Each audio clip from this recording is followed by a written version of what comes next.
What is happening, crew? You are back live with the B-Man and the Pappy. Capitan, what is happening? Whew. Farm stuff, life stuff, Mm-hmm. people dropping bombs. Nothing Yeah. really. Kind of slow Yeah, week. yeah. Pretty Uh, standard, really. You know. yeah, yeah, same old Seems. stuff. Uh, How about you? How about you, Brad? uh, great week of work. Great week with friends. Great week, just in general. Um, it's been really fun reaching out. I got to get back to Sean on some stuff. Landon's got some really cool stuff going. He's really working on the Canadian end for us here. So I'm really Nice. excited to get his comments and his voice in here when he wants to do that. So very happy about that. Becky, I hope your tomato plant survives. We're in a hurricane. I went to the beach yesterday, and there's like a hurricane. It's like, I think it's the biggest hurricane off the coast of Mexico, and so it was a little breezy, but yeah, everything's just good. It's good. I definitely feel, and it's one of those things. I just try to reflect on the preservation of life. In times like this, it's like, yeah, okay, we all got opinions on whatever. Not that those typically matter most of the time, but it's I think the big one is all about try to preserve life whenever you can and however you can, whatever the politics, whatever the situations are. And so yeah, hope the best for everybody. Men, women, children, civilians, everywhere. It's like it's crazy to grow up and live in this country and understand like our history of it in the world, and it can be unsettling, it can be unnerving. I know a lot of people are watching the news right now. It's probably not helping you on any of that, but I hope it all smooths over, and yeah, Oh, you typically don't try to bomb your way to peace, but hopefully there's a big peace coming.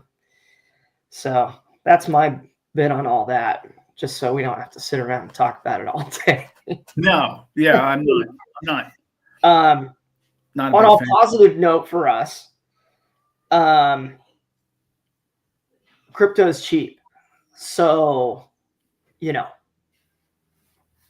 folks like Yeah, me that, still want to keep mining, keep going, which is going to happen for years to come. But, this is a opportunity, and friends that I've gotten interested in it in my life are really excited about it. And so I think I've helped teach them, you know, the right way of thinking on that.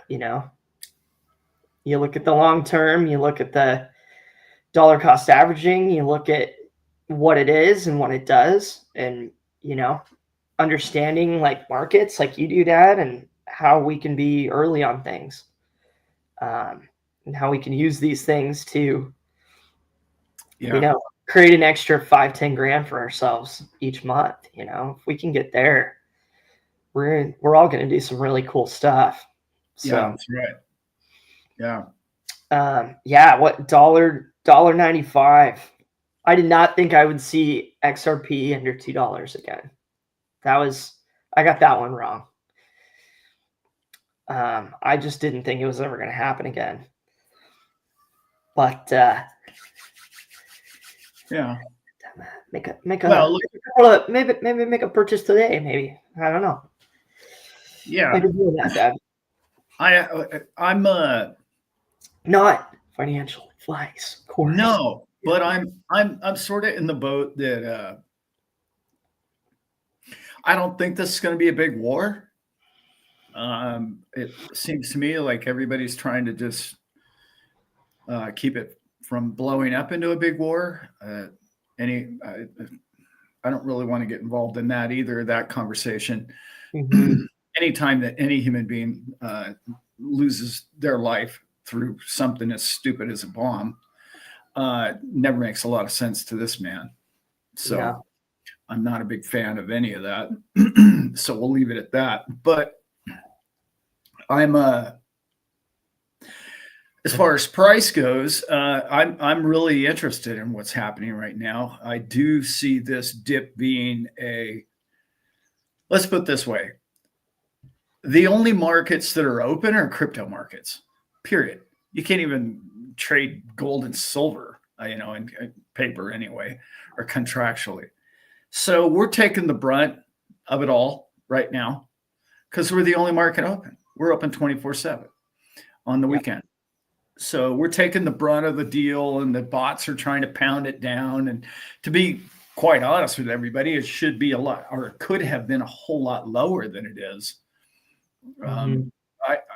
I fully anticipate. I didn't think they were going to drop those bombs.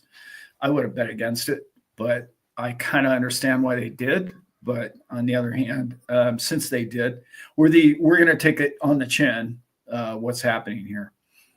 I think if there's some sort of settling, if there is such a thing that ever happens in the Middle East over the next day or two or three, I think everything's going to shoot back up. That's just my opinion. Just because you need something really, really. I mean, if this isn't black swan enough, I mean, I don't know what else could do it. And it's really not down that much. What Bitcoin's down 10% off its all-time high. I mean, that's nothing. So, yeah. I want to say this about mankind real quick. Unfortunately, I've always believed that man would always find a way to have war. I still always believe that, although I don't believe in war. I just know that when power corrupts and people that want the power, who don't have the power, think their short period of time in life is so important that they'll sacrifice their people. That's the ignorance of man. And I don't see it going away in generations to come. That's kind of a broad view of what's going on right now. People think that they can make the world a safer place by blowing things up. Never really made a lot of sense to me. It's sort of a double negative to me. I don't get it. Okay, but having said all that,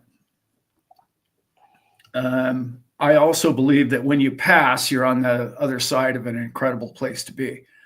So those who have passed, God be with them, obviously.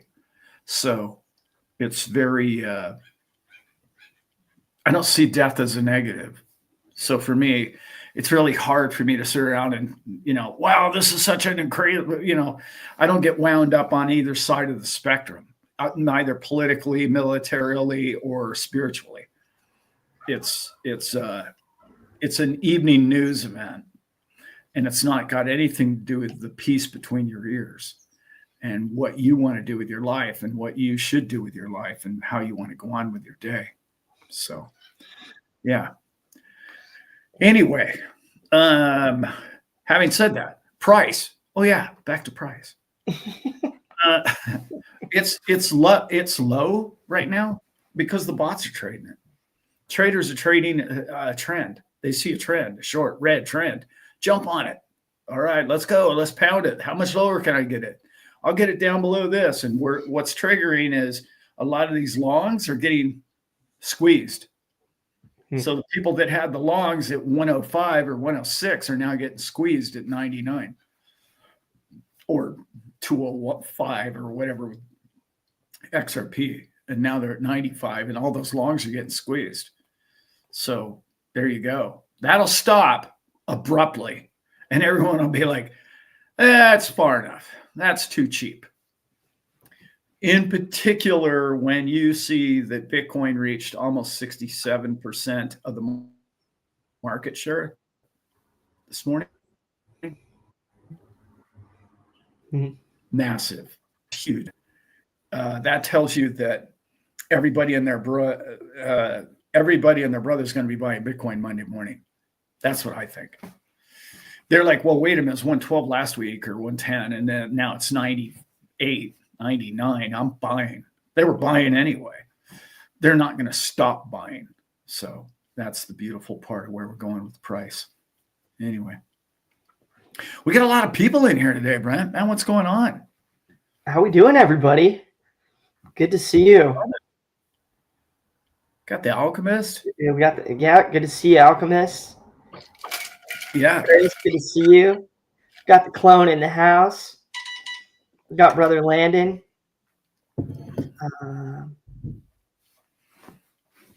Yeah, John's channel. Yeah, I totally agree. Zips, what's up, brother? YT, the chimp is in the house. Anyone that saw my last video knows what that means. That was, yeah, it was pretty good. Yeah. JD Vance is kind of the 3 times as. Yeah, right. Yeah, we got Northern. Who else we got in here? We got YT. We got Russell, Robert Russell. Tara Mesa's joining us, maybe for first time. I feel like I've seen you in here before. Somebody in here. Oh, Brenda Mora. Love it. Haven't seen her in a while anyway. I met Brenda. I believe it's the same Brenda. Way back in the first show, I believe. Yes. Yeah, we first XRP show. Yeah, she's awesome. We had a great discussion. She and I and Christy, I want to say. I think the 3 of us sat down and talked at the Breeze Bar. If I remember, if it's the same.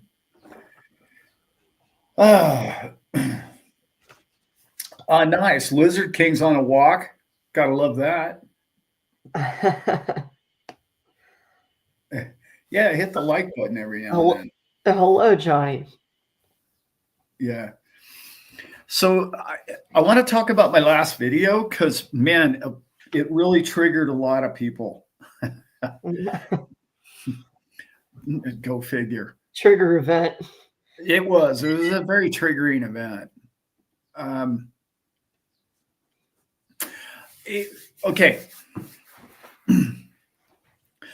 All we need to do is look at the clues. And the clues are being told to us almost every single day. In particular, Haggerty, who was chair on the bill, the one that just got passed, the Genius Act, that thing, everything they keep saying is, we're doing this to strengthen the dollar. We're doing this to get exposure to the dollar. We're doing this because we want to sell more treasuries. And you and I know that code for nobody else wants to buy the damn things. So we're going to get the public to buy them around the world. Well, a lot of people are getting confused by that because they're getting lost in the sauce of, oh, well, Tether's not in the U.S. and, RLUSD is going to blow up the whole world. And we got this thing. I need everybody to take a step back. There's going to be a dozen of these stable coins that are going to be companies and nation states that you're going to know who they are, period. Like JP Morgan and, B of A. They're all going to have their own stable coin. Okay. The point that everybody's missing here is, yes, America has been doing this first. Yes, we are the crypto capital of the world. Any way you want to look at it, that's what we're becoming very fast. Okay. I know it's only our first law, Okay, it's not even law yet. It has to go through the House yet, but it looks like it will. Our first crypto law, wow, we're a decade behind.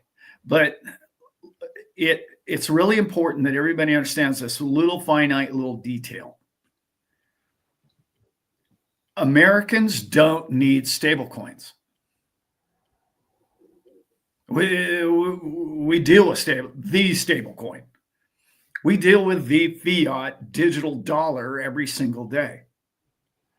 It's the rest of the world that needs stablecoins. You understand that? I want you really to wrap your head around that. You and I have if you live in America and you deal in American dollars, you have the exact thing that Tether and Circle created. They created a peg to the US dollar. So everybody says, oh, well, Tether's in big trouble because they're not in the US. If you're an American citizen, you don't need a stable coin unless you're going in and out of a exchange. Why would you hold your money in that? I know you can make interest on it, but it's like stupid pennies. Like, you can make money on it. I'm not saying that. You're way better off having your capital in XRP or Bitcoin or any other coin than a stable coin. This man's opinion, not financial advice. So I want you to get that in your head. Like, we have the stable coins already. They're just now duplicating what we already have here in this country, and they're shipping it around the world. And they're saying, Hong Kong, go for it. Open up your own stable coin, US dollar. Everybody in Hong Kong is going to, wow, I think I'd rather have a US dollar in a stable coin than I would rather have Chinese yuan or whatever it may be. Okay. It's an escape hatch for anyone that's getting crushed with inflation. Is the US dollar still inflationary? Of course. It's running the last 100 years somewhere around 7% annually. That's way better than most countries. But it's not the perfect asset. Your perfect asset is way better. Your money's way better off in any one of the top 10 coins. Way better off. So don't get this mixed up as people are telling me it's an investment, or people tell me, oh, it can't be the Federal Reserve. I'm going to explain to you why it's going to be the Federal Reserve. And I touched on it in the video. Let's backtrack. The Federal Reserve is not federal. They are a private banking institution. They're private. It's privately owned by billionaires. It's a company. It's not federal. So what's to keep, excuse me. Blessings. What's to keep anybody from becoming the new Federal Reserve? Now, nothing. It's I can create a private company. I can create Tether. I can create Circle. And now I can issue US dollars, form a stable coin, and I'll buy treasuries, which is what we're trying to sell. And now, effectively, Circle just became the Federal Reserve. That's the only skill, that's the only talent, that's the only thing the Federal Reserve ever had, was the ability to print dollars out of nothing and sell them to you for something. For that privilege, you and I owe $37 trillion in interest. Why? We didn't borrow any money from those guys. It didn't come out of their bank account. It didn't come out of the Rockefeller's wallet. It was invented. It was created the moment you borrowed it. They created it. So now the thousands of stablecoin banks, financial institutions are about to rear their ugly head. And they're going to absolutely obliterate the Federal Reserve because we don't need them anymore. We haven't needed them for a very long time. What do? They get to pat themselves on the back and say, oh, we're going to raise and lower the interest rate. Well, who gave them that? Who gave them that privilege? See, what's going to happen is we're going to start issuing more stable coins around the world than Federal Reserve notes, which Americans have to pay a premium for. Why? Why are we paying interest to those fools? We're not going to do that anymore. This is where this is headed. Now, the really intricate little tweaky part that a lot of people aren't really catching on to, especially the ones that hate Bitcoin, they don't understand this one part. You have to have a solid asset somewhere. Because, right, let's look at what collateral is. Collateral around the world is whatever we deem it to be, but it used to be fiat. Well, I've got $1 billion in the bank, so I've got a lot of collateral. So you want to borrow $1 million? Okay, well, I want 5%. I'll give you $1 million. I want 5%, because fiat used to be good collateral. So they're trying to strengthen that collateral again right now with these stable coins.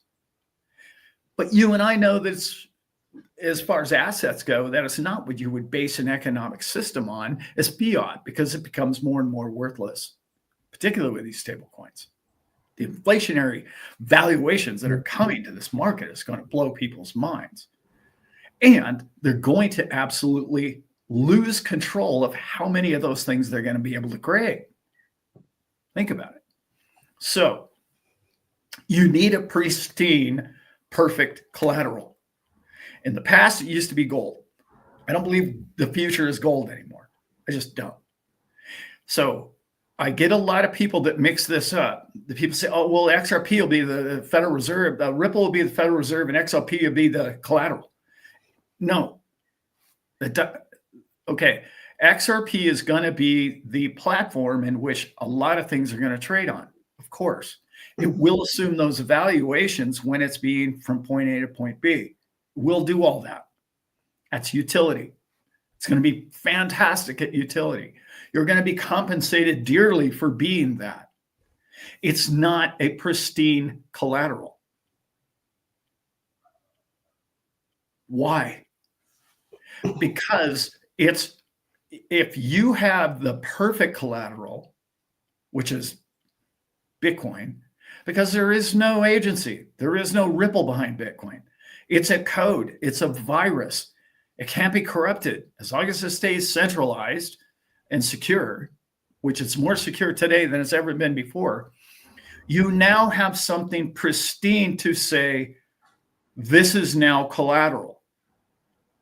This is now the important collateral. You don't want it moving anywhere. You don't want to buy a Slurpee with it. That you need to stop that, okay? You don't want it to be transactional anymore. Transactional money is going to be XRP, XLM. That's going to be your transactional currencies, okay? But what has man been missing for over 100 years? A perfect collateral. The problem, and we've talked about it on the show many times, the problem is we keep searching what's the perfect collateral. What used to be gold, and that failed 500 times in man's history. Then we made it oil. Well, that hasn't worked out. Oil isn't a great collateral. It gets burned up and it evaporates. Mm-hmm. Then we tried to make real estate collateral. Real estate still is collateral to some degree, a really good collateral. But 2008 did what to our economy? It's not the perfect collateral because everybody was upside down in the thing, and now nobody can afford the thing because it's gotten absurdly expensive, and the youth of the world can't afford to shelter themselves. You don't want to store your quadrillions of digits. By the way, we're going to make a whole lot more now that we have these stable coins. I just mentioned that. So we're going to make even more and more money. You can't store that as perfect collateral in real estate. It was a bad choice to begin with. That whole blowing up the real estate bubble just made everything unaffordable for everyone's alive. It's terrible. It's not where you put inflation. You don't put inflation into cars, and you don't put inflation into your homes. That's a really bad idea. So now where's the perfect sponge for global inflation? Bitcoin. It's perfect. Doesn't affect anybody if Bitcoin goes to $1 trillion tomorrow. If you don't own any of it, you'll be like, wow, man, I should have got some of that. But if it doesn't, you can still put a roof over your head. It doesn't affect you. It doesn't ruin your financial life because of inflation. The Federal Reserve and the bankers for the last 100 years have been looking for places to put all this stuff. Oh, let's get student loans. Let's get those guys leveraged to the hilt.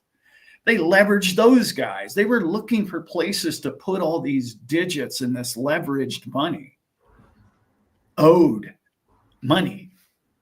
And they ran out of places to store it. It's fallen off the truck. It's just everywhere now. Okay. You need a place. You need a giant sponge. XRP is not the perfect utility for it. Is that what's going to maybe happen? Maybe. I mean, it could happen that way. I know that the Europeans want to see that happen. The ECB would love to see that happen. Not only do they want stablecoin, they don't. Think about this now, guys. The IMF and the BIS have never been behind stablecoins. Why? Why have they always wanted central bank digital currency? It's in the title. They want to control the currencies just like the Federal Reserve does right now through the central banking system. And we'd like to further that. And we'd like to keep the control of creating the money because we're the money printer guy. Well, this bill, this act that just passed, Senate anyway, is giving that ability to every Tom, Dick, and Harry as long as you comply. No more are the central bankers the only guys with the hands on the printing machine,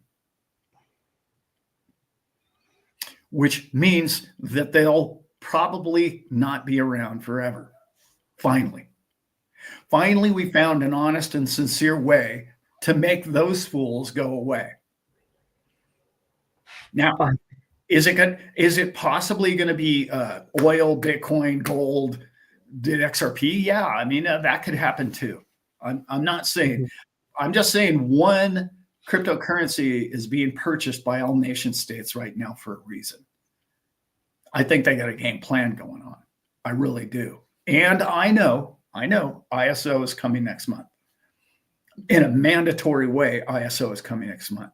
But ISO, we have to remember, is being completely supported by the central banking system. That is not an honest, sincere party at all.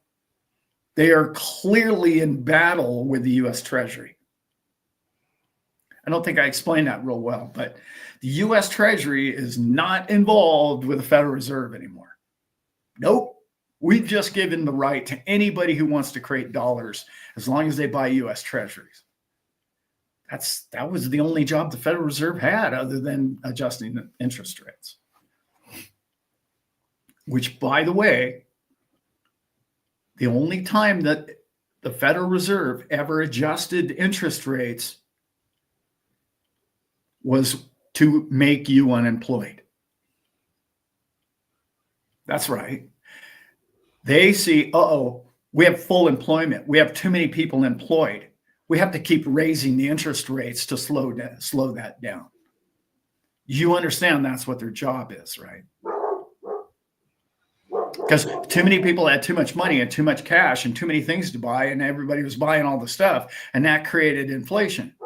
So their goal is to eliminate employment. That's what their job is. And that's what they do it with, is with an interest rate. Mm-hmm. Notice they don't lose their job. Just you and I have to. So do we need them? No, because this market will find seek its own level. So anyway, that's just trying to explain where I see the global monetary system headed. Is it going to be next week? No, but we're there. We're at the point of financial freedom in this man's opinion.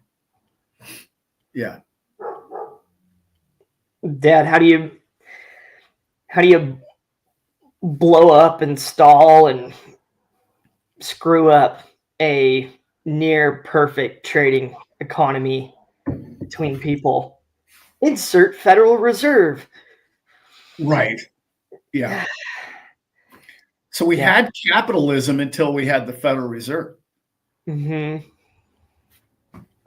Like you can't control the interest rates, and you can't control how much money is in the market and say that you have capitalism. That's the opposite. Yeah. Yeah. Yeah. So to your point, Dad, you'd say leaning back into the fair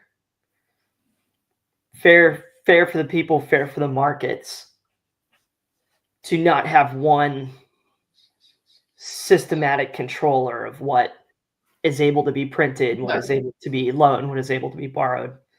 It's a great question. And the simple answer is yes. Here's what happened.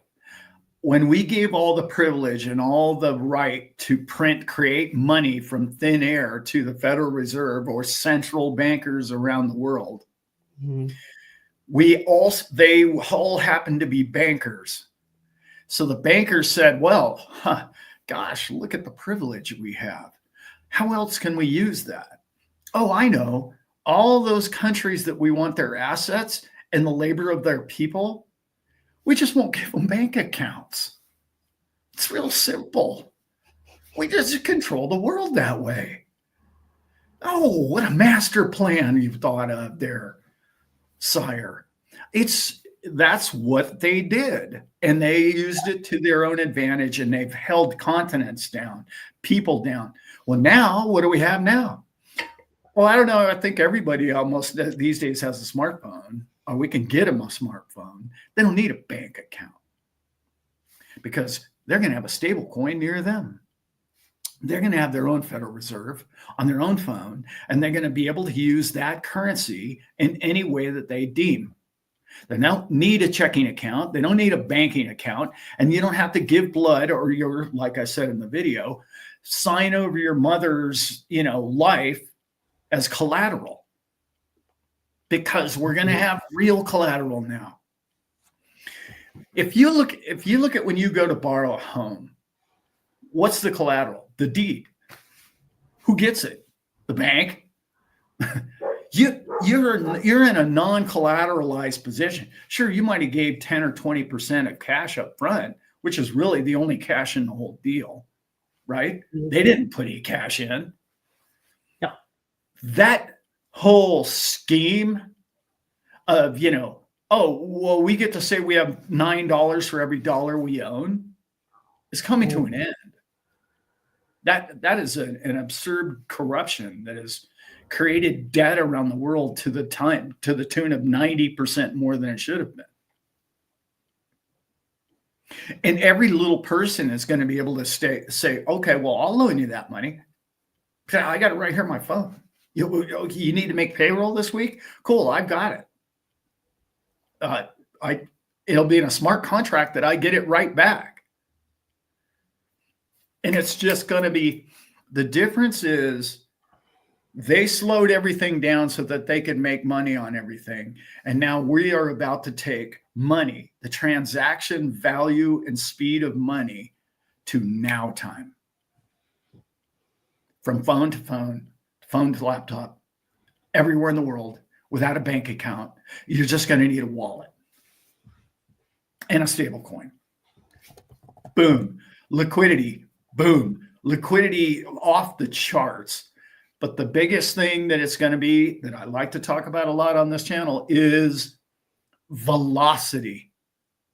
We're about to gain velocity to the tune that this world has never seen before. They've constricted the velocity of money.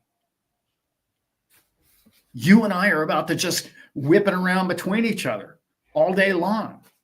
Click, click, click. Why do you think all the FANG companies now are getting into crypto?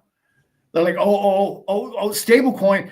Oh, that's exactly, it's essentially what Meta or Facebook or whatever you want to call them tried to do 4 or 5 years ago, right?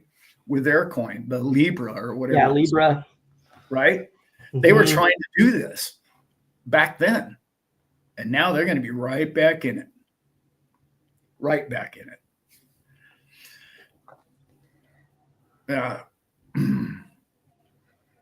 What do we got? Say, Ray, good to see you. What a tangled web we weave. When we seek first to deceive. Fractional reserve banking is dishonest at best and evil at worst. Yep.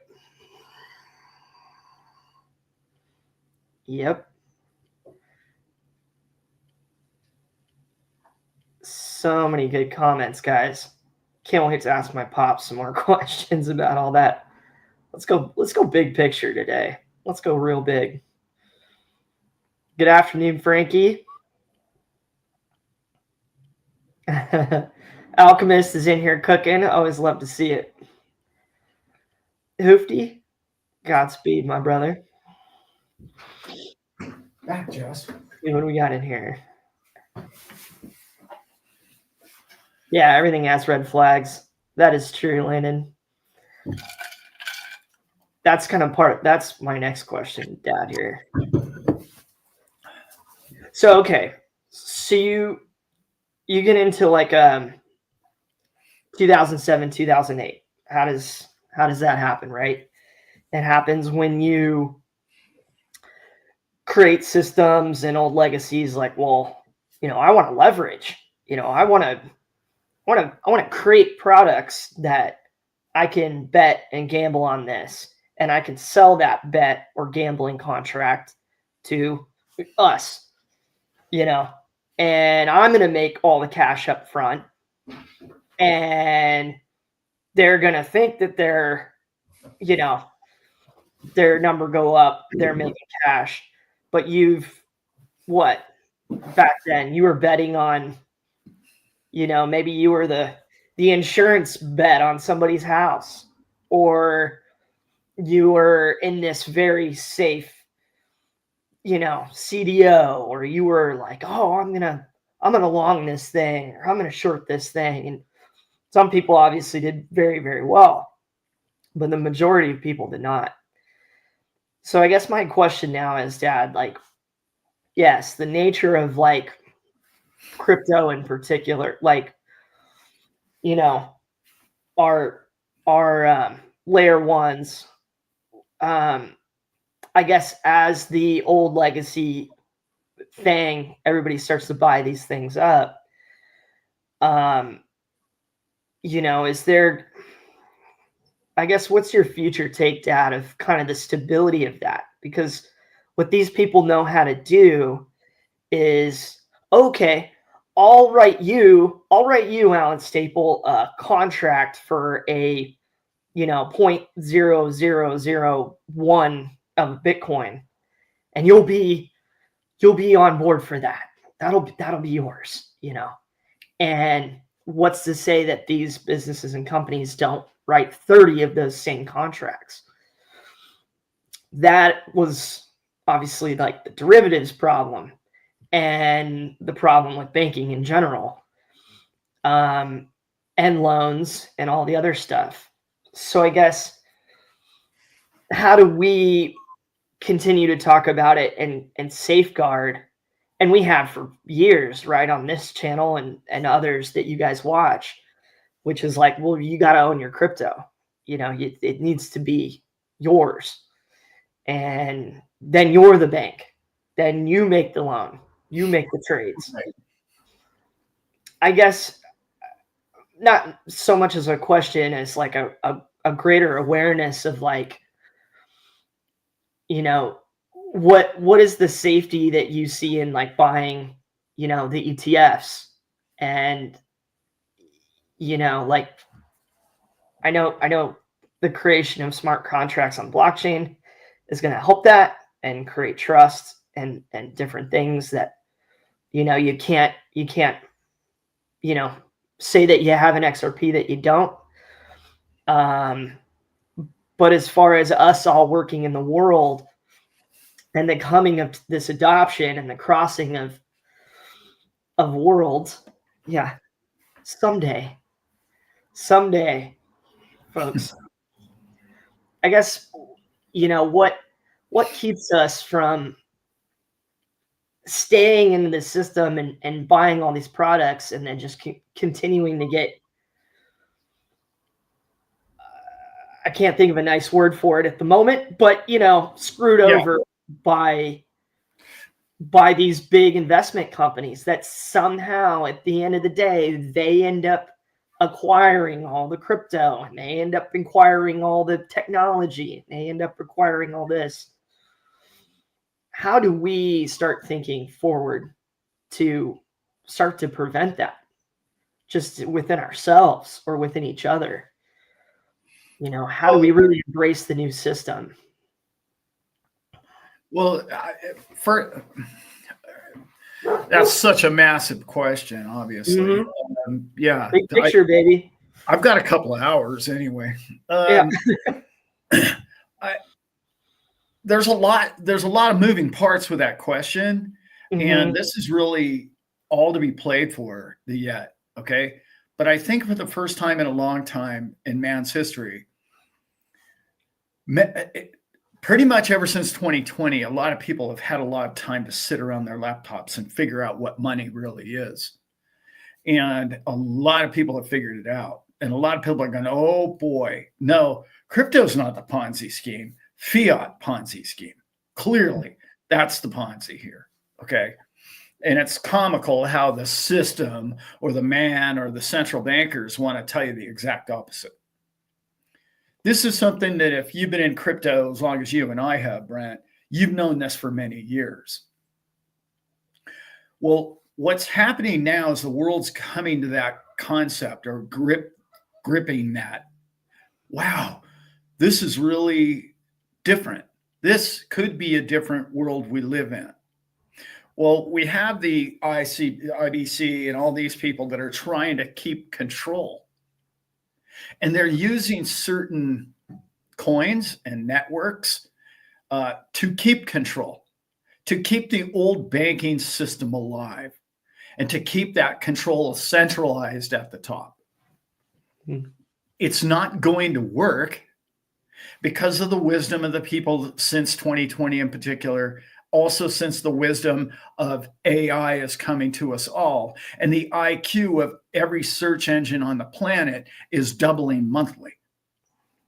That is going to tell you, okay, it's sort of like Elon said the other day. I thought it was, he says a bunch of times, but it's like, I don't care what your politician, what the laws they write, it doesn't matter. You can't outlaw physics. It's physics. I'm sorry. You can't just write a law that says gravity doesn't exist in this area anymore. It's like too bad. Money, the understanding of what money is, in other words, I make $50 a week and I spend $45 a week, I'm good. You and I know that. The world knows that. Everybody on the face of the planet knows that. Mm-hmm. The central banking system, okay, has never had to play in those rules. You and I have to play in those rules. So sound money, right? The Austrian economics is coming to the forefront. And this Keynesian experiment that has been going on for, I don't know, 60, 70 years since he died, or I don't know, longer than that even, but they just adopted this thing. Oh, we can just print all we want and we can just make it the way we want to make it. And we'll sponsor these crazy things. That is now changing. It's changing very slowly, but it is going that way. When you understand the value of true good collateral, like gold or precious metals or something like that, and everybody agrees that we want to make it honest again, because money has to be honest. It's like one of my favorite things that Michael Saylor says all the time. It's like, you cannot fly a jet if you don't know what the calculations are. And the calculation of fiat money changes all the time. It diminishes all the time. How can you build a future on something that is not set in stone. Mm-hmm. It used to be set in gold. And it now it has to be set in something better than gold. And that's where this man comes to only one conclusion. When you're talking about collateral capital, I'm not talking about money. I'm not talking about the currency.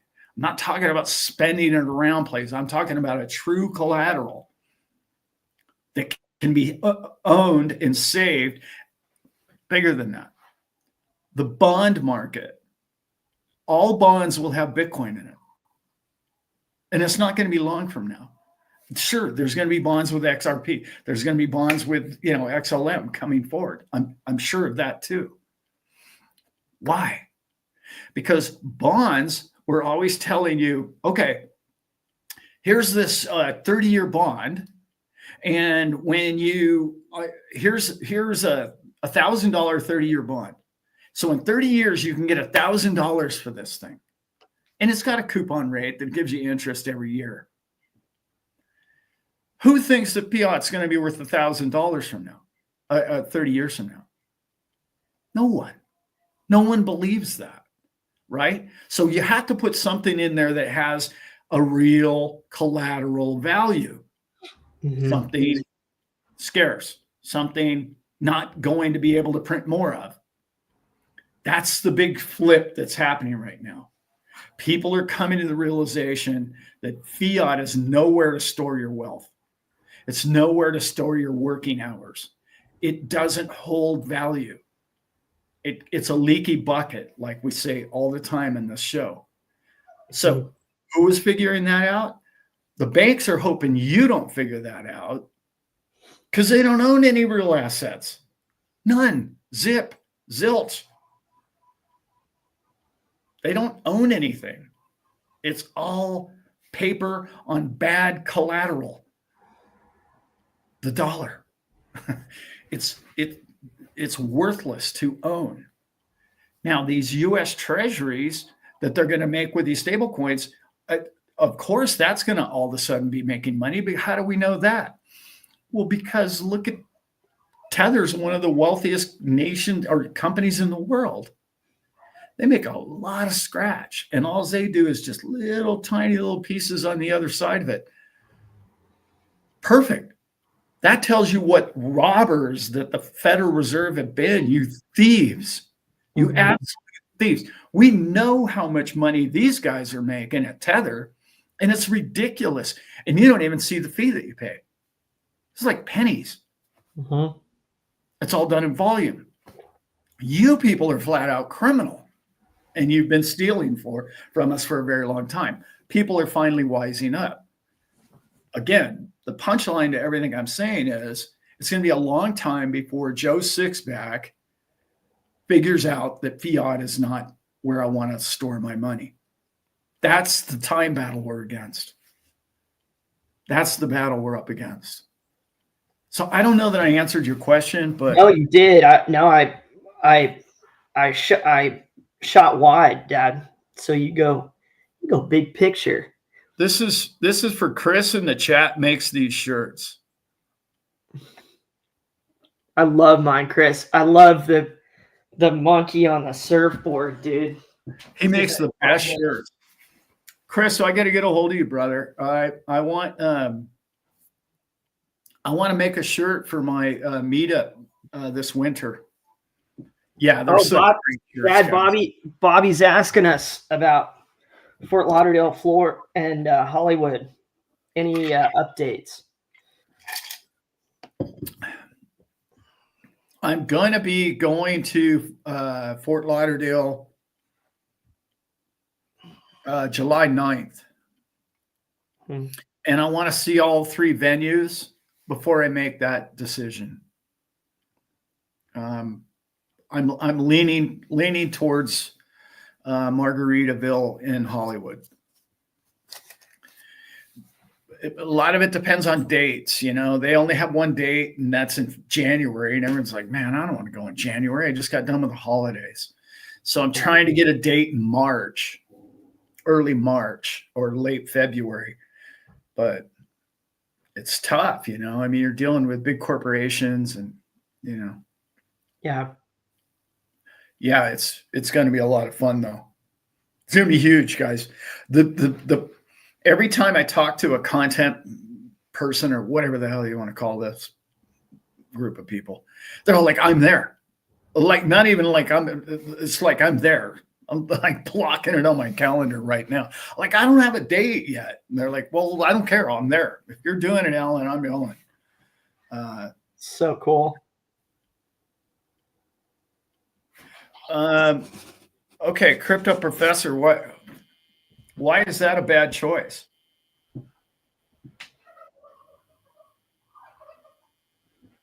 Oh, that would. Oh, sorry, I read that wrong. That would not be a bad choice. Yeah, no, sorry, I read that one wrong. Um,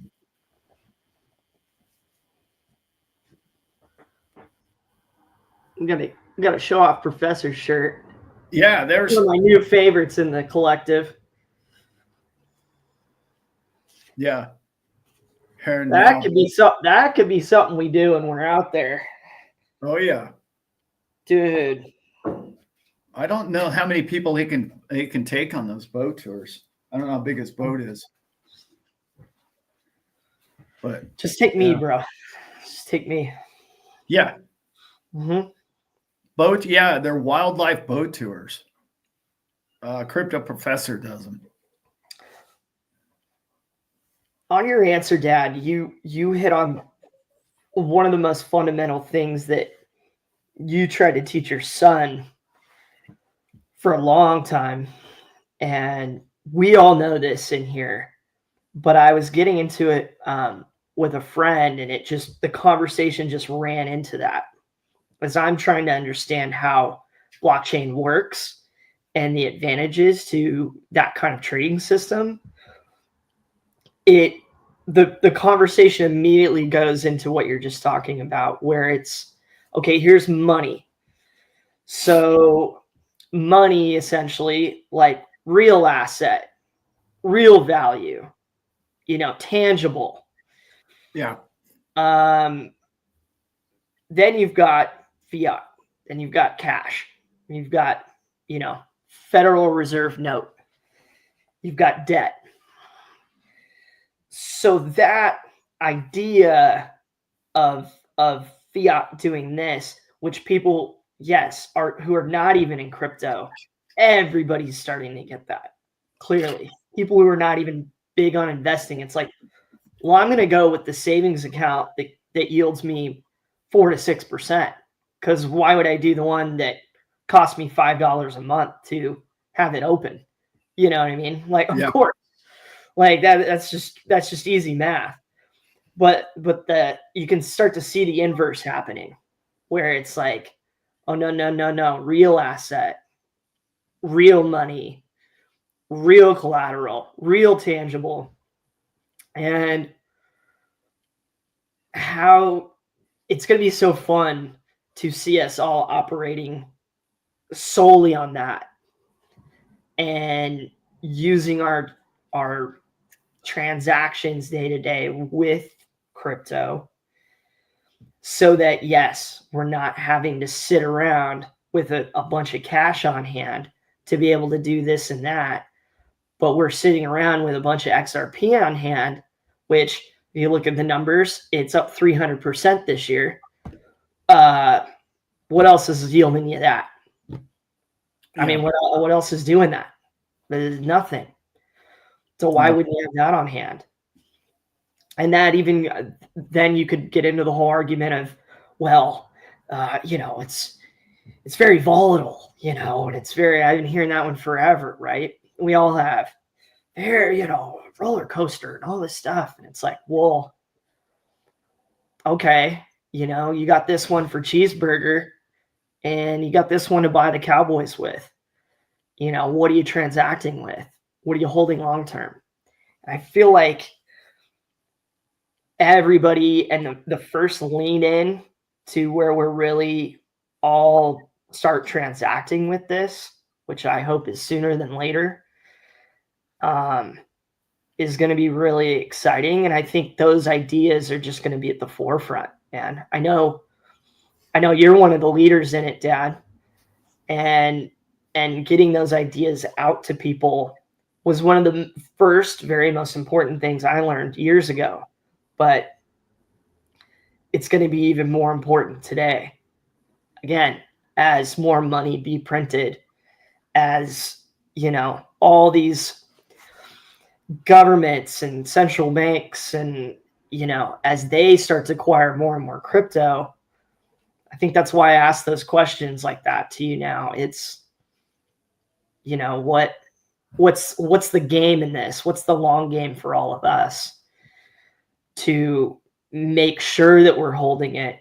And my point since we started the show is, how do we actually start using it so that it's not foreign to us to exchange crypto with each other? And then that starts to build the 100th monkey effect, where it's like, oh wow, all these people will accept this. Well, maybe I should implement that into my business. Maybe I should accept this.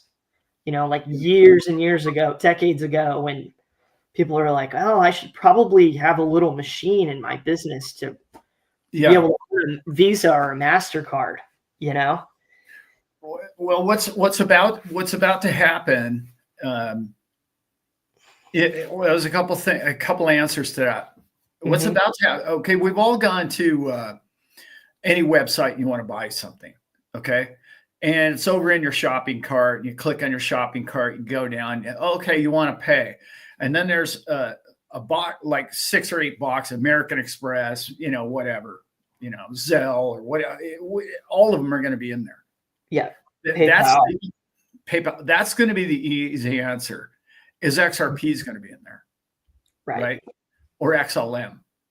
And the more people that use it, the more they'll see the benefits of doing that. Okay, because it'll be like free and instant. Yeah. So they'll be like, wow, why would I pay PayPal anymore? I'm tired of paying those guys. I'm going to go ahead and just do this. That's why I know PayPal's in a lot of trouble. I mean, unless they adopt a crypto situation. But what's just happened is now these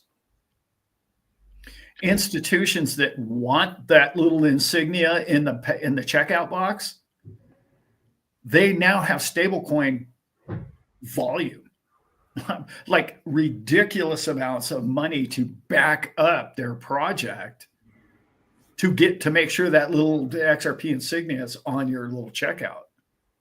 Okay. That's just open up. Like, I could go on an hour just what that means financially to anybody that wants to use crypto for payment. That's about to blow up. It's going to be commonplace.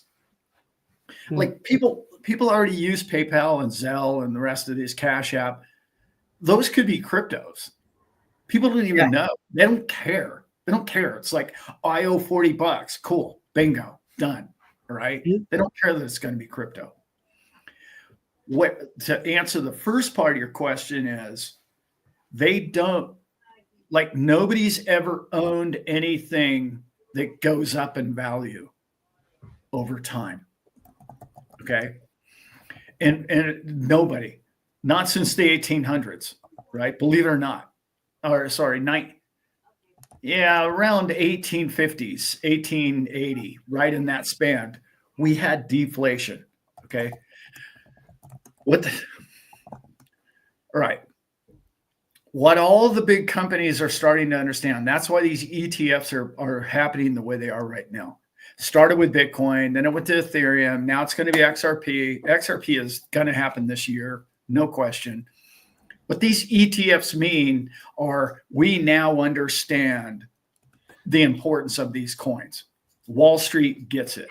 Well, that's sort of a green light, go ahead for anybody in a brokerage house to say, hey, my client's been hounding me about buying XRP for years. Here, I'm going to throw them into this ETF. Well, this ETF is going to pay that brokerage, that clearinghouse, a percentage annually on however much money you have in that XRP ETF. In other words, income stream. So now Wall Street's going to see the income of that and say, wow, okay, we want massive portfolios, because if they're getting a point and a half, well, right now it's about 0.25 of a percent.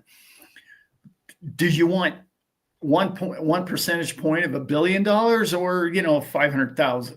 Clearly, you want that to be bigger and bigger and bigger. The beautiful part is they're not setting their clients up for failure by having them in something that's fiat based. You're getting completely out of fiat based, like I was talking about with the bonds. The cryptos are always going to go up over decades. The fiat dollar went down over 30 years. This is a whole game changer. The game changing that's happening right now, people are going to understand it to, oh my God, I need to spend less, work harder, get a second job, and put my money into those coins because they're going up in value. And this is what corporations are figuring out today. We're up to 3 companies a day now who are putting Bitcoin on their books. When you know that, you're like, I got to have Bitcoin. We have to have Bitcoin. 6 months from now, it's going to be, I've got to have XRP. I've got a bunch of Bitcoin. I need a bunch of Ethereum. I need a bunch of XRP. I need a bunch of Solana. And that's what's about to happen, because cash in the bank for a company is trash. It's on fire. It's burning. It's smoldering. Okay. Mm-hmm. The buyback stock days, gone. Why? Why buy back your own stock? Why not buy more crypto? Crypto steadily goes up. The more crypto I buy, it's the whole Michael Saylor effect. It's a ratchet, right? Like the more I buy it, the more it goes up. The more I put on my books, the more it goes up. The more I put on the companies that I advise below me to buy it, the more it goes up. There's a finite amount of it. It's a win-win. All of the inflation of the world, both quadrillions of it, is going to head into these markets, because the collateral market is like nearly $2 quadrillion. That's why when I tell people, don't miss the Bitcoin train, because Bitcoin is going to be collateral. They've already told you this. Whether or not our other ISO coins are going to be used every day in transaction is still yet to be played for. But they've already told you that they believe that this is collateral of the world. Again, would you rather be Apple, or would you rather be the value of all things? The value of all things. Both are going to be good, by the way. Mm-hmm.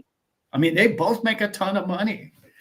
Yeah. But the value of all things is going to be like, and I don't know, XRP could be in that bag. It's possible. But it's such a transactional coin. I can't imagine it just be stuffed in a closet for collateral. It doesn't make sense. It's not what it's designed to do. And people think, oh, I'm bagging or I hate on XRP. Wrong. Sorry. No. Not what I'm doing. No, you are not. No. You've talked about it consistently for 2 years. Yeah. And so the answer to your first part of your question is, the second part, adoption, is going to come easy, I think, real easy. For number one, all those people that don't have checking accounts all around the world are going to be able to buy, sell crypto through stablecoin. Mm-hmm. There you go. Yeah, 2/3 of the Africans that don't have bank accounts have access to a cell phone. Done. Right. Yeah. Next. Yeah. No, that's right. No, I love that point, Dad. Yeah, online marketplaces. Mm-hmm. Hello. And what was so cool, like that we've seen in the last couple of years, is you've got these companies that incentivize you to do that. And what did we learn? Like through Brave and what was the other one you were using? They had everybody. They had. What do you use, Dad? I use Brave. Yeah. What was that? What was that online marketplace? Everybody that oh, it's like Bravo or not Bravo, but Lolly? anyway, Lolly? yeah, Lolly. So Yeah. you get those. We'll incentivize you with Bitcoin to go and shop through here at these different Yeah. stores. Boom. Sage has the Winklevoss, the Gemini card. Mm-hmm. It links to your crypto and it gives you up to like 4 or 5% back in XRP.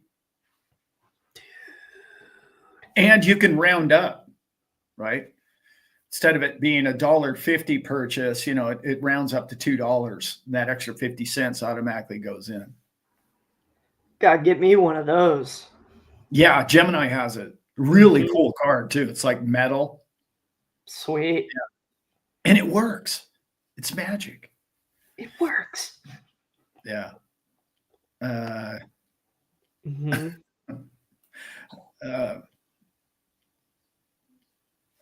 Nice. Yeah, Alibaba, exactly.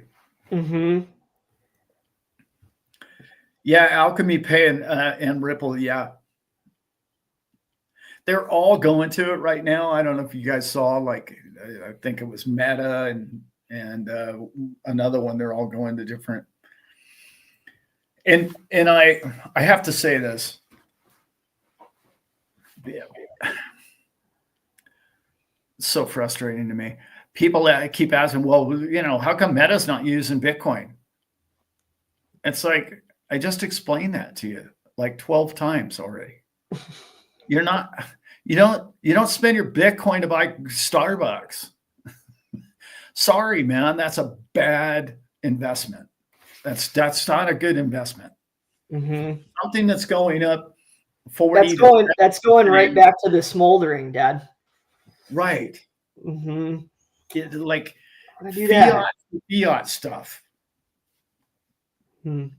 You're going to piss it out an hour later. Why would you want to? I wouldn't even use my XRP for that. Or I don't even own any XLM, but yeah, collecting Flare. Yeah, Chris, people are all into it. When I got back from Vegas, Chris, I really dug in again. Zips is got some really great videos. If you haven't seen his channel about Flare, we would love to get his takes on it. Flare's sick. Got into Evernode too. Woo! There's some really cool projects being built on or around XRPL. Very cool. Yeah. And that's, Sean brings up a great point here. There's not going to be one coin or one project that becomes the value of all things. That's impossible. Right. Why would you do that? You're not going to do that. Like, it doesn't make sense. Especially with 250 countries with 250 different ideals. It'll never happen. It's like I try and tell people, it's like, I mentioned it earlier, but people give me a hard time. They're like, why do you like Tether so much? It's like, I don't like Tether so much as I like the fact that if you want to use Tether, you should be able to use Tether. Mm-hmm. And also that guy invented stablecoins. Give the man a little respect. I mean, why is everyone throwing the man under the bus? Like, for what gain to you? Why do you hate on him? Like, and Tron, Tron gets a lot of flack too, but Tron does more stable coin transactions than anybody. And it's not even close. And they do it all through Tether. Mm-hmm. And again, it goes back to who needs those coins. That's the market you want to be in. You really want to be in, I don't know, Turkey or, somewhere where there's terrible inflation. That's where you want those coins. That'll stabilize their economy. It's so important. Yeah. Um, You have a great week too, Chris. yeah, Chris, I got to get a hold of you. I know I have your number. I believe I do. I got to get a hold of him. We got to come up with a cool shirt for that whole weekend. Mm-hmm. I'm He's still thinking yacht shirt. I I'm telling you, man. And I got a synthetic one. Dude, that's like the coolest shirt I own. yeah, well, show me some numbers. Yeah, yep. Let's do it. Um, I don't have any Velo. I don't. I know Zach's really into it. I know there's a few people into it. There's a by the way, anyway, I'll leave that as a surprise. I have a very special guest. It's going to be coming up on Thursday night. Not this Thursday night, but a Thursday night coming to you. I'm going to try and get more guests on Thursday nights coming forward, but all about exit strategies and stuff like that. Yeah. yeah, I can't speak to Velo Gym. I've never owned it, never traded it, but I will look into it. Yeah. Just in time. Yeah. Fort Lauderdale is going to be a blast. Uh-huh. The golf tournament, the Python hunt, Margaritaville. This is going to be intense. Right? It's great. Yeah. Just reminds me I got a lot of work to do. Crazy. And how would the crew want it to be done? What's the spirit in which we all tend to operate in together now? Networking. That's it. Networking. It's a networking. Giving you the time and the respect and the support of not just us talking to you, but us getting to know you and then connecting you with your new best friend. It's like, dude, these two people need to talk. These two people need to be together. Hey, man, do you have his number? Let me go ask. Yeah. That's what we're going to do. Yeah, Becky, I've seen you ask that question before. I don't know. I mean, I really got into that whole Nostro stuff 10 years ago. I really followed it back then, and I don't know. What do we know, Dad? What do we know about Mt. Gox? I'm really not afraid to say I don't know. I got no insight at all on that. I believe it exists and I believe it's real. I don't know when or how or anyway. I don't want to get triggered here again because I'm about to go off on Jim here again. We got another Trojan horse guy here. But well, I can Jim, maybe. Yeah, I can answer the why does mainstream only talk about Bitcoin? Well, okay. Let's for instance, let's say you have a tech company, and the tech company is 65% of all technology in the world. How much do you think they would talk about the other ones? Not very much. Your market share is 65%. And people that watch CNBC or Bloomberg or any of those shows are dumb as rocks with crypto anyway. They have no concept of what's going on with crypto. That's the only reason why they only talk about Bitcoin. It's because it's the only one any of their viewers have even heard of. Yeah. And you're going to talk about the number one coin. I mean, I'm sorry. That's just how it goes. I mean, I don't know if you guys remember the QQQ days back when the NASDAQ came onto the market. It was like, that's all they talked about for 5 straight years. 5 years. QQQ. Oh, that's it. That's all there is. Forget Apple, forget anything else. Didn't matter. They talked about it tirelessly. I only know because I was working on a boat when it happened. The boss had it on all day long. Yeah.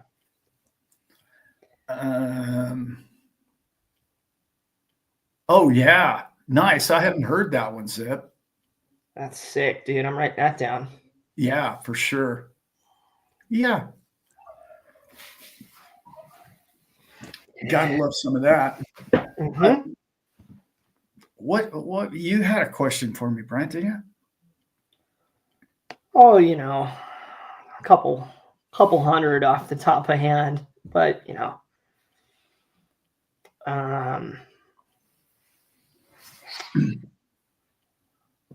let's see. Let's think. Yeah, right Jim, here. Jim, I think it's a legitimate question. It is, but like one of the things one of the things I'm really okay. When I talk to people who don't own Bitcoin, they'll never own Bitcoin. If you don't own Bitcoin right now, you're never going to own it. And I think that could be a really big mistake going forward, generationally. That's all I'm saying. And I hear too many people try and tell me what's wrong with it. And it's like, okay, I get that. That's cool. I get it. You don't want to own any of it. You want to get rich with some other coin. That's fine. You're probably going to make better return on your investment. The entire world has decided that thing is a real collateral and we can't stop it. It's a virus that we can't stop, and it's mathematically perfect and the code is perfect. And we've tried to destroy it and we can't destroy it. And every 10 minutes, there's another block. So we're going to go ahead and base our financial institution going forward on it. That's what they're declaring right now. If you're listening, they're telling you that. They're telling you, I've never, in my 65 years, I've never heard anyone pick something like they picked that recently, the last 6 months ago. Dude, we're going to base money on that thing. And I'm not talking about just Trump. I'm talking about every nation. They're all looking at it going, well, we better buy some of that. And what's about to happen is they're about to print money to buy it. And I told this to my son 6-7 years ago, the first nation state that does that will start an avalanche that will blow people's minds. Every country in the world will print money to buy Bitcoin. I'm not guessing. That's not a guess. That's math. That's what's happening. Okay. And you can say, oh, well, I missed that boat. And you can tell your grandkids when they're on your lap, it was too expensive for me. I did. That's okay. What I'm trying to say is I need you to understand that, because you're clearly only listening to channels that are not talking about it objectively. That's all. Do your own research, do your own homework, and look into it, because it's past the sniff test with the powers that be at the top. And it is a legitimate question. To play devil's advocate, let's say 5 years down the road, rug pull, Trojan horse, the works. That's 5 years from now. How can it happen? Right? How can it happen? Right? That's the other big question. But let's say it happens. The army was right. It happens. That's still 5 years of investing in this based on what, like you just said, Dad, which is, what else are you going to buy? Yeah. I'm not personally. I'm getting this myself, I get it, but being objective about Bitcoin and understanding it and how the markets are going to work with it, what's going to happen to it. All these businesses, three corps a day running to it, countries borrowing to have it. Yeah. Yeah, it's hyper Bitcoinization. It's physics. It is. And this So question by Jim is a great question. It's based on an absolute lie, but okay. People, I don't know how this got started, people. I really don't. Okay. But Tether has no direct link to Bitcoin. None.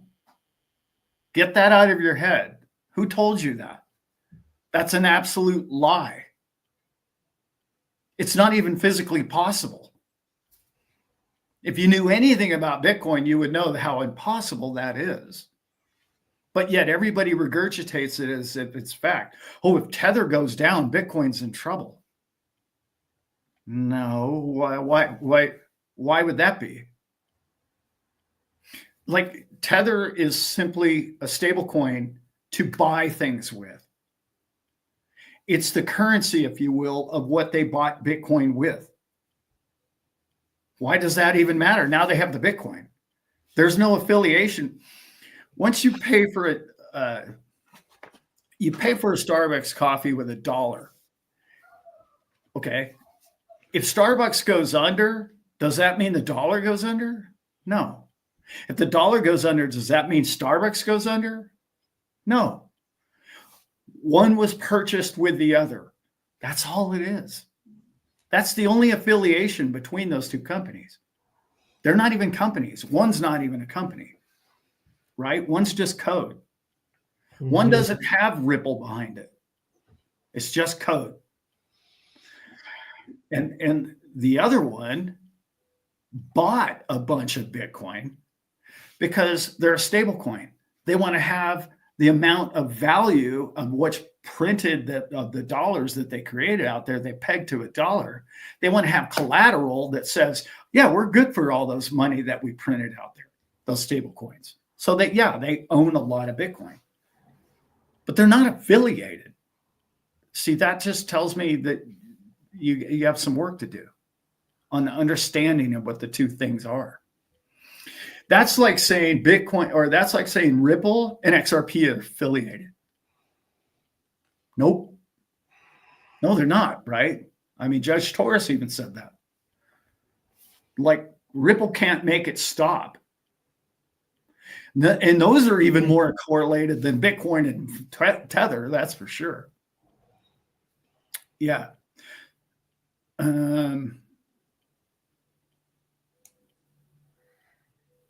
Yeah. A whole another hour-long conversation in that one.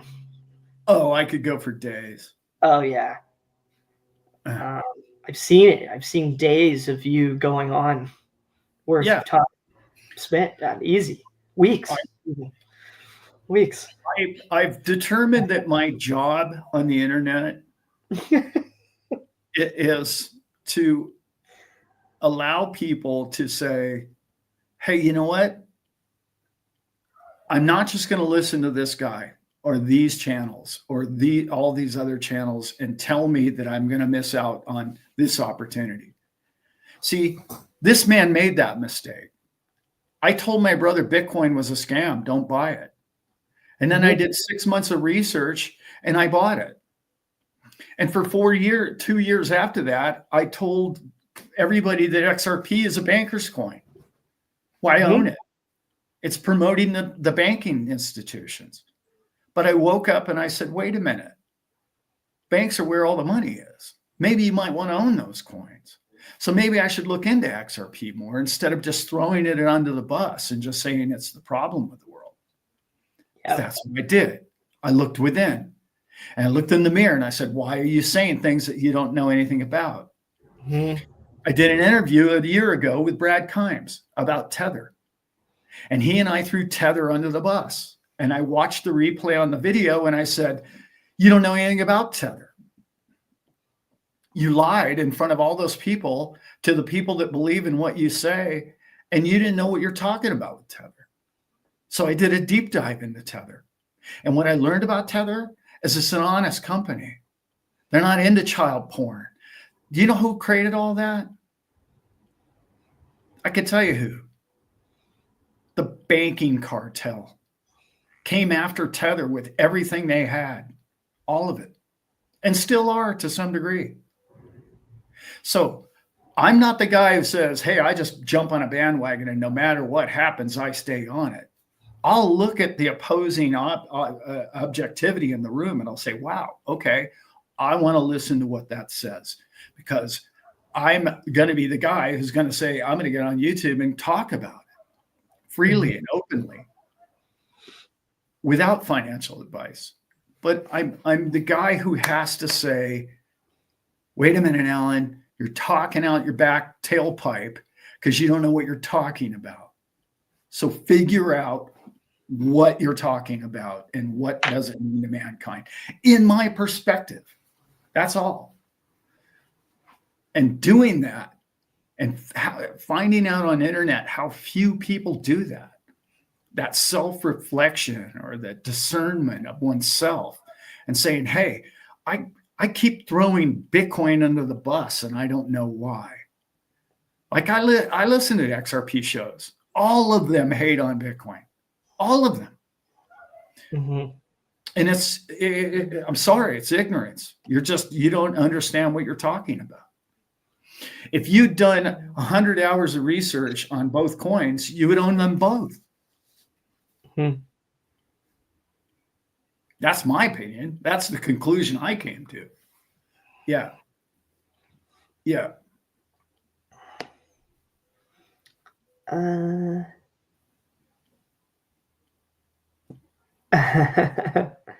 I'm throwing it up, bro.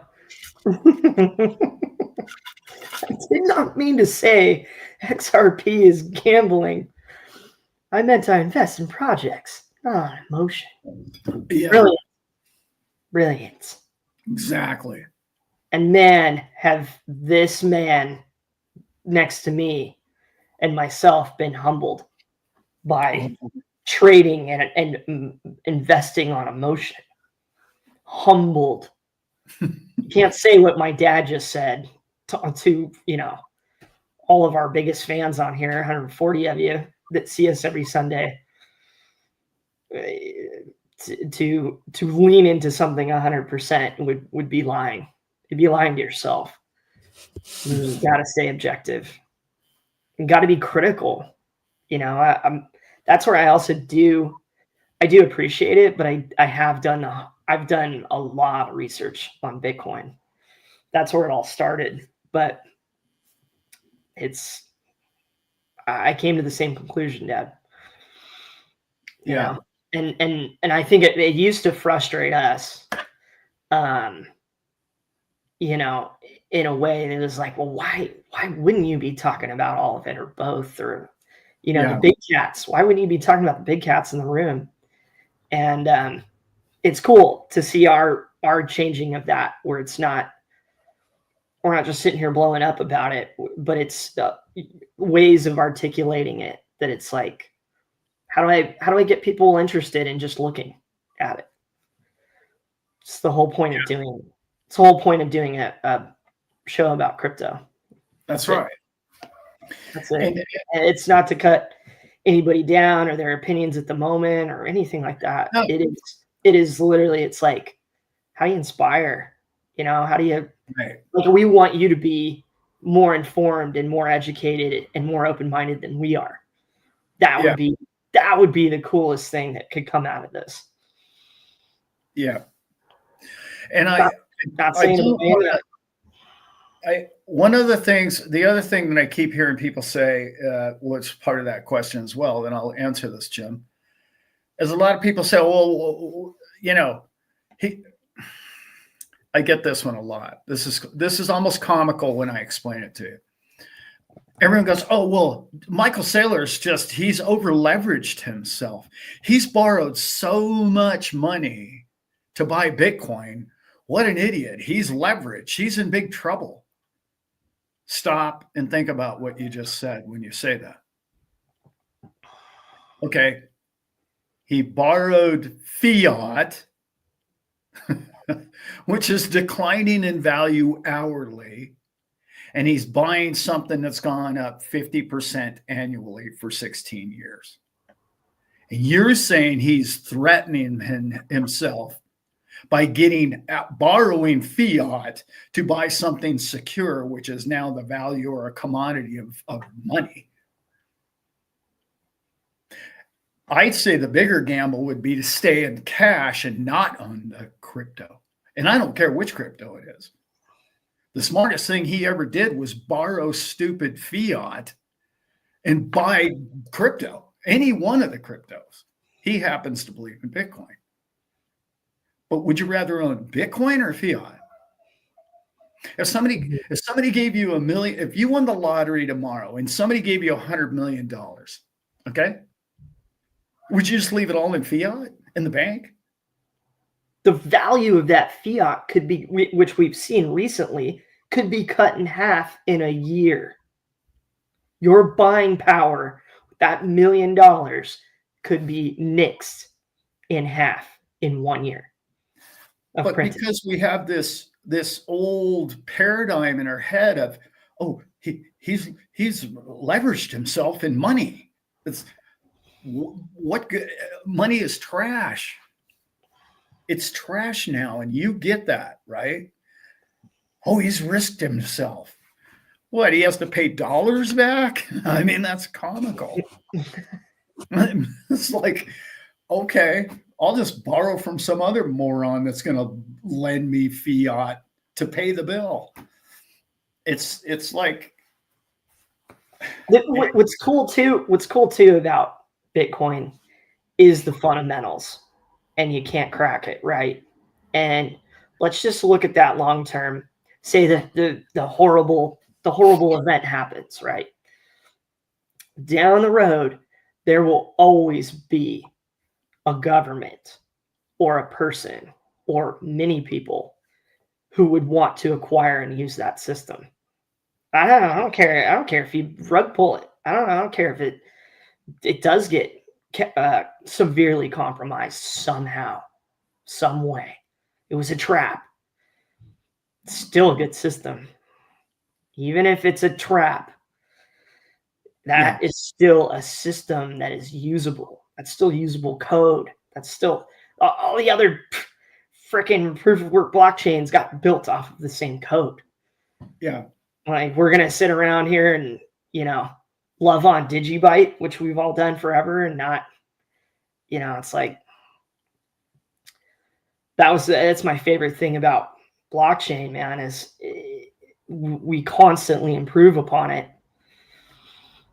And yet in its simplicity, which is very complex, but in its simplicity, you have a system that is, you can duplicate it. It doesn't have to be Bitcoin anymore. Let me take this. Let me take what I like out of this and this and this. Let me make a brand new one. Yeah.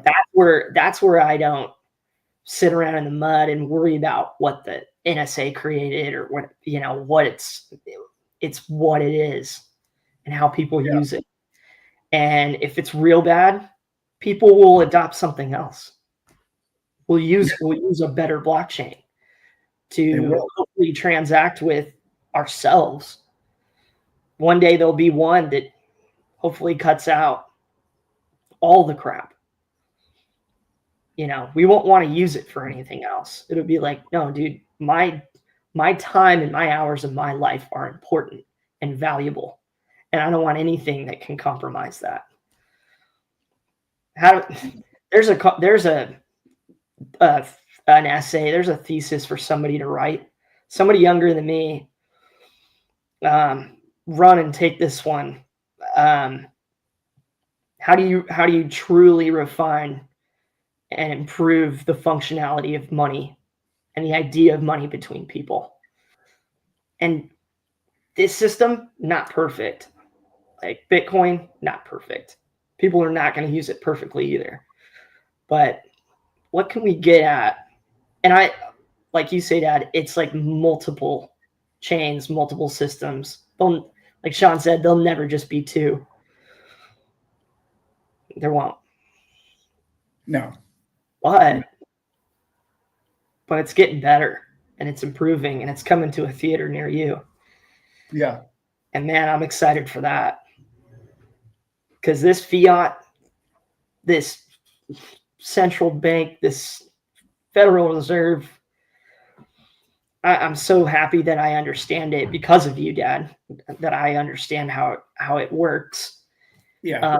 And people kind of, similar affiliates and people who really understand economics and how it works. Like, there's no,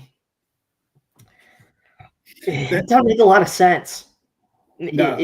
It's so easy to fall into lies with it and to give away your life and your time and what is truly valuable to you is Yeah. very easy to lose that through money and investing.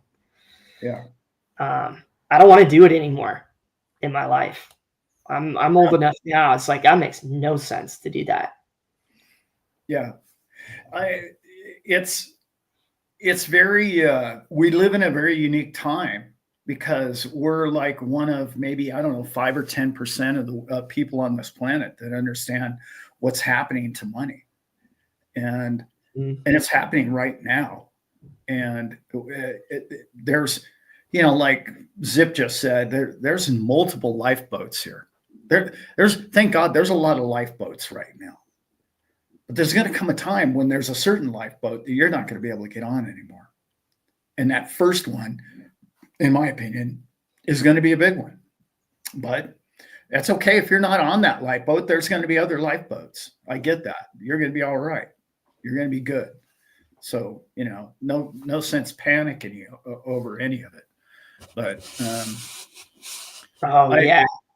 No, Sean, you are the right guy to write that paper. I believe that. Listening to the legend talk about escrow, global usage of XRP and escrow, I think is fascinating. There are a lot of big picture theories and ways of using and modes for XRP to do really big things. Oh yeah. But it's such good utility, such a good vehicle. Yeah. Why would you store it in the closet? Why would you own a Ferrari and leave it in the garage? No. Yeah.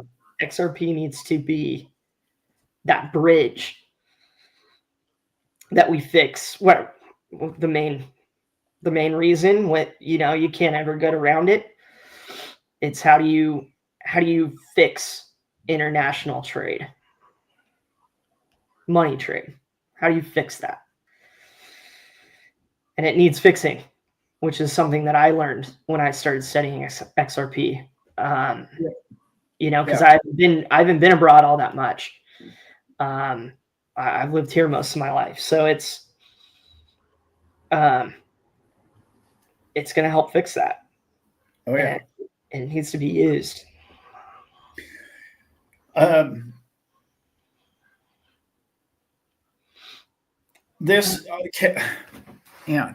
These are great questions, Jim. They really are good questions. I need you to look at. I need you to look from 40,000 feet. Okay, Alan, how is it secure when it can drop 10%, 10,000, like it did 2 years ago? Okay. Crypto 2 years ago and crypto today, it's a completely different universe, for number one. Number two, when nation states and states in the United States come out and say that it's a reserve capital, clue. That's a clue, by the way. That's one you might want to remember, okay, for number one. But for number two, the volatility that you're talking about is in every other market but Bitcoin. And I know that sounds crazy, but if you look at the VIX, the dollar's tanking in the VIX. Bonds, the most volatile asset in the securities world right now is bonds. The volatility is through the roof. One of the most stable assets that has been going for months now is Bitcoin or gold. Gold's on its way up. And you ask yourself, well, why is that? Why do they correlate? Why do those two correlate? Because they're getting out of the dollar. And more of these companies and corporations are understanding, oh, I'll trade dollars for crypto. And again, I'm using the top 10 crypto here, not just Bitcoin. If you think that crypto is going to drop another 90% like it did a few years ago, well, good luck with that. The only way that can happen now is if a new technology comes out that surpasses it, in my opinion. Because we know what honesty is now. The world has adopted what you and I own. Do you remember just 2 years ago in my videos, I used to say, well, first they ignore you, then they laugh at you, right? Then they go to war with you, and then they just act like it was their idea the whole time, right? That's where we're at. They're adopting this in our legislation. We went through 4 years of war with the previous administration. Of course, there was volatility. I mean, all you got to do is look at FTX and what happened. Why did Gemini fail? Why? They were just doing DeFi. Why did those three banks collapse? Why did Signature? Why did Silicon Valley Bank? Why did they collapse? They took them down. They didn't collapse because they didn't have capital. They didn't collapse because they were doing a bad business. They were thriving banks. That choke point 2.0 took the system down with it and was giving a black eye to every loose area that they could that was involved with crypto. And that's what we just lived through. And if you think that we're going to go through that again going in the next 3 years, I doubt that very much. What I was talking about, the velocity of money with what that bill brings, remember velocity, because you're going to know what velocity means here within the next 6 months to a year. It's going to blow your mind what's going to happen to this economy. And I mean the economy globally. Like free money moving freely without permission, without waiting for a month to get an approval on a loan. No, liquidity, instant. Like ODL, right? With XRP. On-demand liquidity. Boom. We're going to do it. The volatility in crypto, I think it's going to diminish going forward. I really do. That's, again, my opinion. The feeling, it's safer investment than it was 2 years ago, than it was 5 years ago, than it was 10 years ago. Oh, for sure. Greater adoption, more money in it. The president of the United States said, I'm going to buy $14 billion worth of Bitcoin. Hello? The president's telling you this before he's doing it. He didn't say XRP. He's going to buy XRP too, right? But he came out and said, I'm buying this because I have to. I don't have a choice. It's a virus. People, if you don't know when I talk about viruses that you can't stop, then you need to study a little bit about what that virus is. Because all the people that threw it under the bus for the last 16 years are now promoting it. What does that tell you? They can't stop it. They wanted to stop it. They couldn't. They thought, oh, we'll regulate it. We'll create laws. We'll get the CEO of Bitcoin and we'll hold a gun to his face and to say we're going to kill all his kids. The way we do business in the last 100 years. There was nobody to point the gun at. Virus code. And it's simple code. Real simple. Not complicated, not difficult, not a bunch of open doors. Not a lot of access points. It's very damn simple. And they're figuring it out that, oh, well, we better get some of that. And they're going to figure out the same thing about all the other coins too. I'm not just saying that coin. Yeah, no, we appreciate it, you, Jim. It makes the show better. Makes the, you know, when you bring up these things and you bring up these questions, brings all of it out of us, and then we can all sit here and articulate and debate about it. Huge positive, my brother. And you're a net positive for us, man. I have the same conversation in reverse with Bitcoin maxis. Yep. I'd say it's even more passionate about that. I'm like, what, you think there's only going to be Bitcoin? What's the matter with you? Like, okay, all right, there's only going to be Samsung. Right, okay.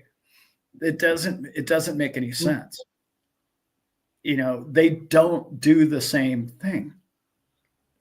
Yeah. You don't, like, we've already learned that having money and as the collateral doesn't work because they just print more of it.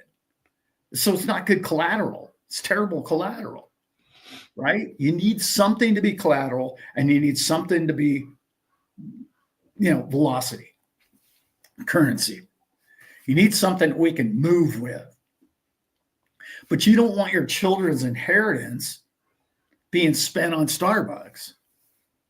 They have two different roles. And it's really important to understand, you know, it really is. Yeah. Another great point. You got to follow the elite's actions, not their words. That's why I'm not a political person anymore. I'm just looking at the results. I want to see what happens, and try to stay as open-minded, you know, and as moral as to what I can in my communities that I'm living and serving in. You know, you have to, because these people will try to sell you some stuff that ain't good. No. You know, what else is in that bill? You know, I already heard some stuff that ain't good. Yeah. In my opinion, not good. Yeah. But, and not good, not necessarily for the whole, right? Some people won't even be affected, but a lot of businesses and a lot of people will be affected.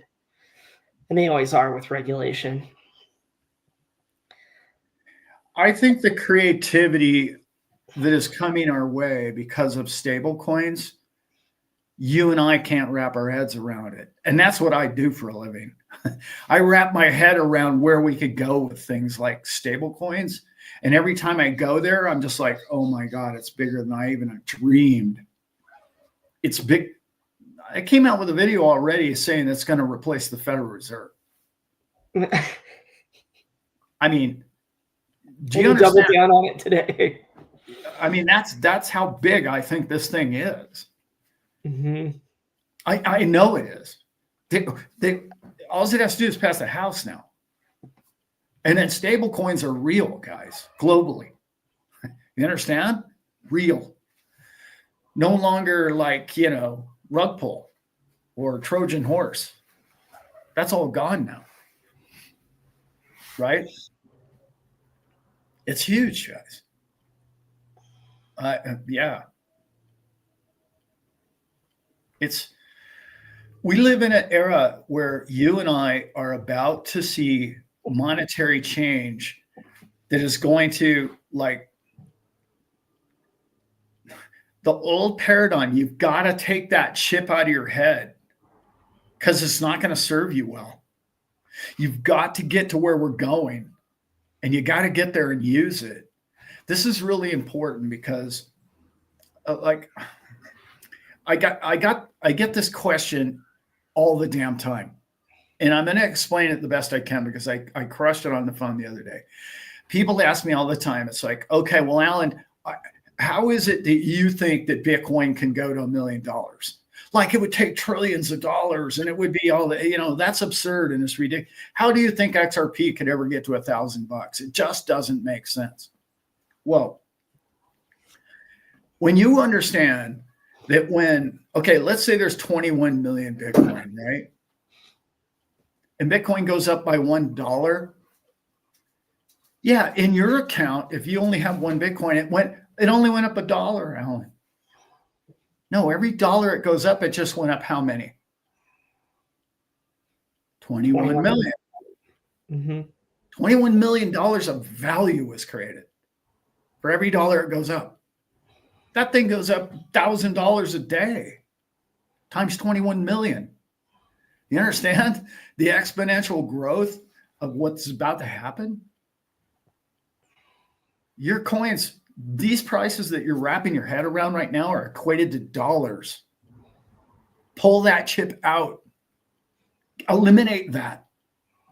Because what I'm trying to explain to everybody here, and I'm not doing a great job of it, is you're not going to equate value with money anymore going forward. Fiat. Mm-hmm. You're not going to count, the value, what's the price of Bitcoin today? You're not going to ask, because one Bitcoin is going to be one Bitcoin. And one Satoshi is going to be one Satoshi. The days of the fiat being the calculator, the yardstick, the rule is slowly going away. I'm just telling you guys. Yeah. It's hard. What's the yardstick been? All over the world, petrodollar. So everybody who wants to do business globally has to have dollars in their accounts. They need U.S. treasuries. They need to have these things. But what do we see over the last year? That conversation and that way of thinking and what, the debt and the strength of the dollar, that's come into question. But then double down on that where you have crypto and you have real money assets that are appreciating. Why wouldn't we be in that? It's going to change all that. It's already changing all that. Yeah. And Hoofty's right. One day there's gonna be a Satoshi price at the bottom of whatever you buy. But it won't be the only one, right? What XRPs are drops, right? So XRP will be drop. How many drops is it? Like everything will have that equation to it. It's sort of like my analogy earlier today. It's like when you go to your checkout, it's going to say, do you want to use XRP or are you going to want to use MasterCard? Are you going to want to use fiat? What do you want to use? Because they hold their valuations better. And mankind wants that. Why do you think you work your butt off all week long? You don't want to leave it in something that's a leaky bucket. Finally, we have some products that don't need to leak. In fact, they're going to go up in value. Just imagine what that can do for the economy of the world. And then we have something as fluid as a stable coin to spend it all with. Mind-blowing. Like the possibilities I was talking about, every human being is going to be able to have the equivalent of $1, okay, on their phone. It doesn't have to be a Zimbabwe whatever or yuan or whatever. It's just going to be the equivalent to that U.S. Treasury note, dollar. Right? Cool. That sounds great. But everybody's going to get tired of that real fast because stable coins are going to be linked to what next? Crypto. It's training wheels for all the people in the world that don't understand crypto like you do. And everybody in the world is going to say to themselves one day, well, why, if I got this stable coin when I could have a stable coin based in something else? Oh, that's right. I just use the stable coin for transaction and I keep my asset value in these other coins. And the whole world's going to want to understand that. Bingo. You guys are just way ahead of the game. That's all. Mm-hmm. Yeah. And those of you who have not looked into MSTY,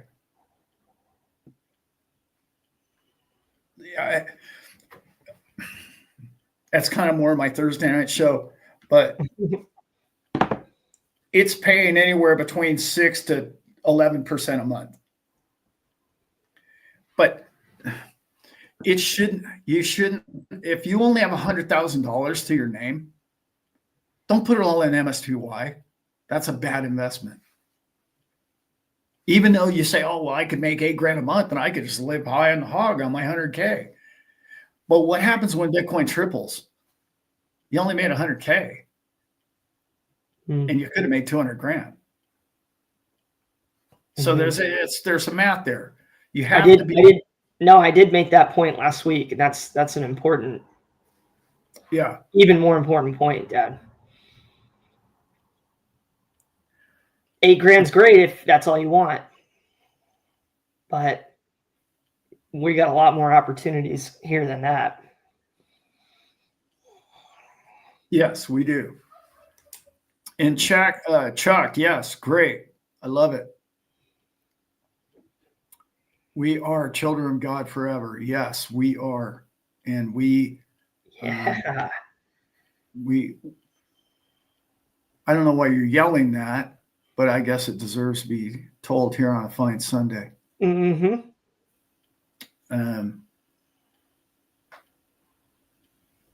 Yeah. Yeah. So you're getting 140 dividends a month.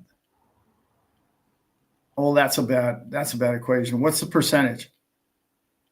I know what the percentage is this month. I just looked it up. Yeah. Yeah, and you can, by the way, Bobby G, you can just go to your Merrill Lynch account or whatever your broker is and buy MSTY. Although it's probably going to be down right now. Well, probably not. No, volatility.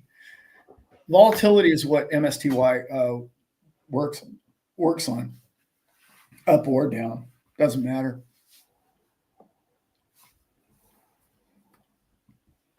Yeah, it's good stuff. It's been 2 hours already? No way. Yeah.